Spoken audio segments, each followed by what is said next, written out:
Good morning students. We will start our first chapter of mathematics class 10, that is real numbers. So first of all we will discuss about real numbers. So सबसे पहले हम flow chart देख लेते हैं.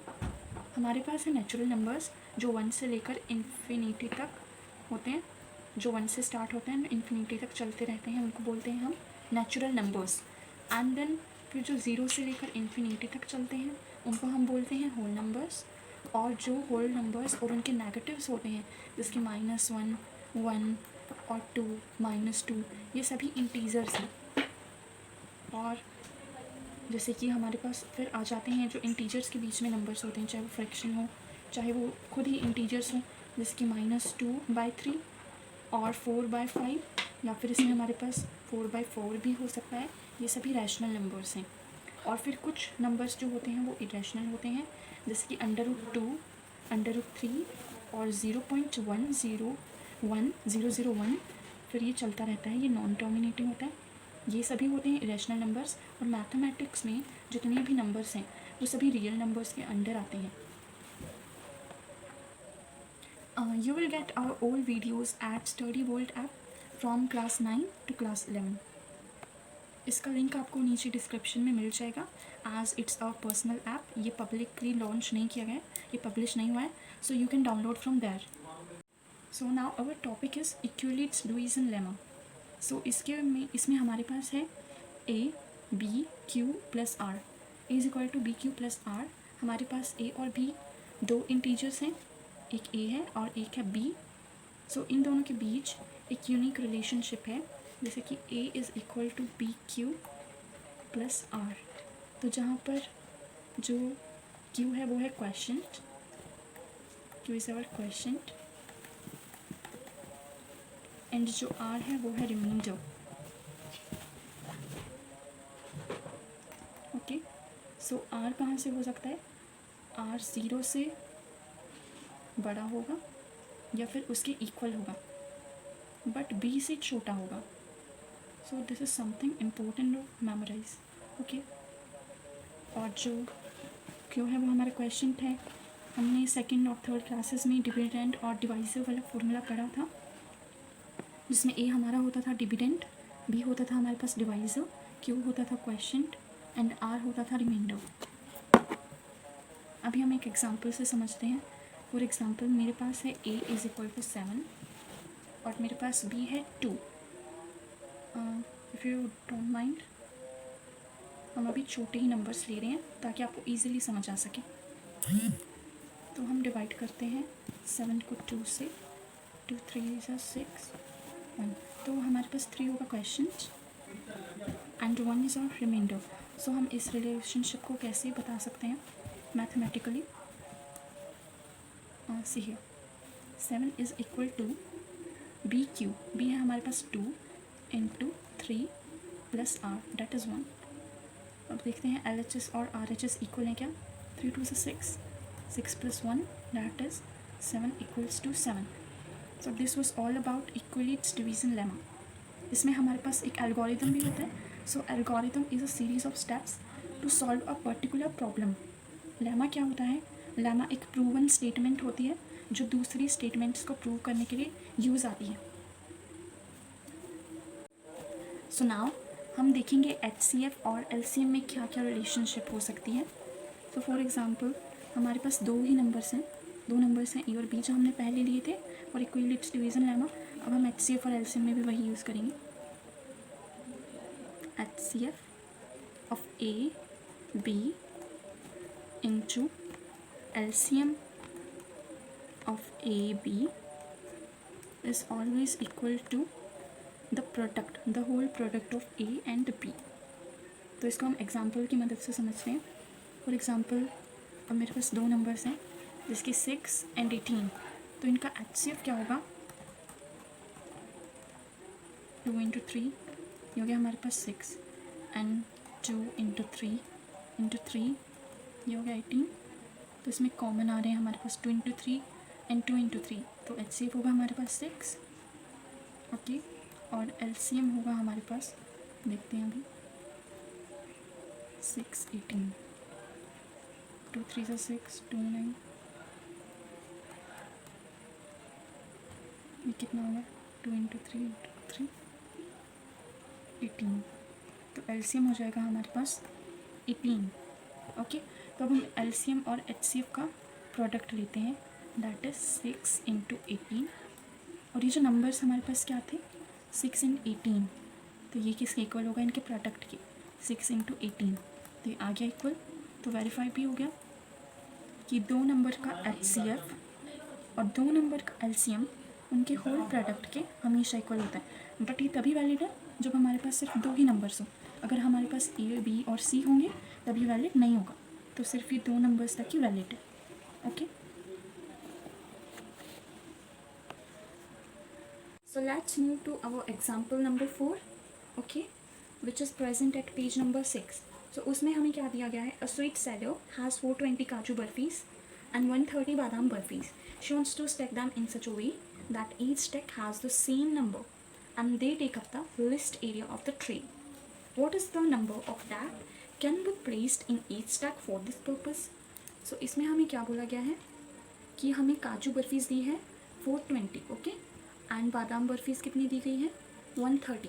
सो अब हमने उन्हें stack में रखना है कि एक स्टैक में सेम नंबर ऑफ बर्फीज हों, इवन इफ़ इट इज़ काजू बर्फ़ी और बादाम बर्फ़ी, जो नंबर है एक स्टैक में फिट होंगी, दैट शुड बी कॉन्स्टेंट, यानी वो सेम होना चाहिए। तो उसके लिए हमें एचसीएफ निकालना पड़ेगा। अब हम इसकी प्राइम फैक्टराइजेशन करेंगे 420 की, तो हमारे पास क्या आएगा, 2 × 3, ओके, 2 × 3 × 7 × 10, और अगर हम 130 की करेंगे which is equal to 13 × 10, so the common number is 10 and HCF would be 10. So एक स्टैक में कितनी बर्फीज रखी जाएंगी, 10, so 10 should be the answer. So अब हम स्टार्ट करेंगे फंडामेंटल थ्योरम ऑफ अर्थमेटिक. सो ये क्या बोलती है, what is it states that every composite number, कि जितना भी कोई भी कंपोजिट नंबर है, जैसे कि 4 हो गया, 6 हो गया, 8 हो गया, they can be expressed as the product of primes, तो वो प्राइम नंबर के प्रोडक्ट के रूप में एक्सप्रेस किए जा सकते हैं, irrespective of the order of their prime factors. मतलब क्या, जैसे कि 4 की क्या होगी प्राइम फैक्टराइजेशन, 2 × 2, 6 की क्या होगी 2 × 2 या फिर 2 × 3 या फिर 3 × 2. सिमिलरली 8 की क्या होगी 2 × 2 × 2. कि जितने भी कंपोजिट नंबर्स हैं they can be express as the product of primes. 2 prime number है, 2 और 3 प्राइम नंबर है, तो हम जितने भी कंपोजिट नंबर्स हैं उनको प्राइम नंबर के प्रोडक्ट के रूप में एक्सप्रेस कर सकते हैं. एंड जो उनकी ऑर्डर ऑफ प्राइम फैक्टराइजेशन होती है वो यूनिक होती है, जो उनकी प्राइम फैक्टराइजेशन होती है वो यूनिक होती है irrespective of the order. Order का कोई वो नहीं होता है, 3 × 2 भी हो सकती है 6 की, 2 × 3 भी हो सकती है, बट ये जो होंगी ये यूनिक होगी, 6 की ही होगी, 3 × 2 या फिर 2 × 3. So this was the whole about fundamental theorem of arithmetic. इसमें एक बार समराइज कर लेते हैं, let's have a synopsis. Every composite number can be expressed as the product of primes. कोई भी कंपोजिट नंबर को हम प्राइम के प्रोडक्ट के रूप में एक्सप्रेस कर सकते हैं, और जो ऑर्डर ऑफ प्राइम फैक्टराइजेशन हो सकता है वो थोड़ा सा हम वैरी कर सकते हैं, जैसे कि 6 का हम 2 × 3 भी लिख सकते हैं और 3 × 2 भी लिख सकते हैं, बट जो प्राइम फैक्टराइजेशन होगी वो यूनिक होगी. So it is always irrespective of the order of the prime factorisation, but ये होती यूनिक है. Now let's move to the next theorem. So let's come to theorem 1.3. हमारे पास है अब थ्योरम 1.3. ये कौन सा पेज पर है, वेल ये पेज नंबर 12 पर प्रेजेंट है. So what does it states, ये क्या बोलती है, ये बोलती है let P be a prime number. P को हम मान लेते हैं ये कोई भी प्राइम नंबर है. प्राइम नंबर हम जानते हैं जिसके 2 से ज़्यादा फैक्टर नहीं होते, और जो 2 फैक्टर होते हैं is the number itself and the rest one is 1. उसके 2 ही फैक्टर होते हैं, तो पी को हम एक प्राइम नंबर मान लेते हैं. तो लेट्स कंसाइडर कि जो पी है ये ए के होल स्क्वायर को डिवाइड करता है. सो इसका मतलब क्या होगा कि जो पी है वो ए को भी डिवाइड करता होगा. मान लेते हैं हम पी को is equal to 2, P A के स्क्वायर को डिवाइड करता है, दैट इज़ 36 को पी डिवाइड करता है. सो पी 6 के स्क्वायर को अगर डिवाइड करता है, यानी कि 2 6 के स्क्वायर को डिवाइड करती है. ओके, यहाँ पर लिखी हुई है 36 डिवाइडेड बाई 2, यानी कि 6 के स्क्वायर को डिवाइड करें अगर, तो फिर ये 6 को भी डिवाइड करेगा। डिवाइड करेगा मतलब रिमाइंडर इज इक्वल टू 0, यहाँ पर भी 0 रिमाइंडर आएगा और यहाँ पर भी। So this was the whole about of theorem 1.3। So theorem 1.4 पे चलते हैं अब हम।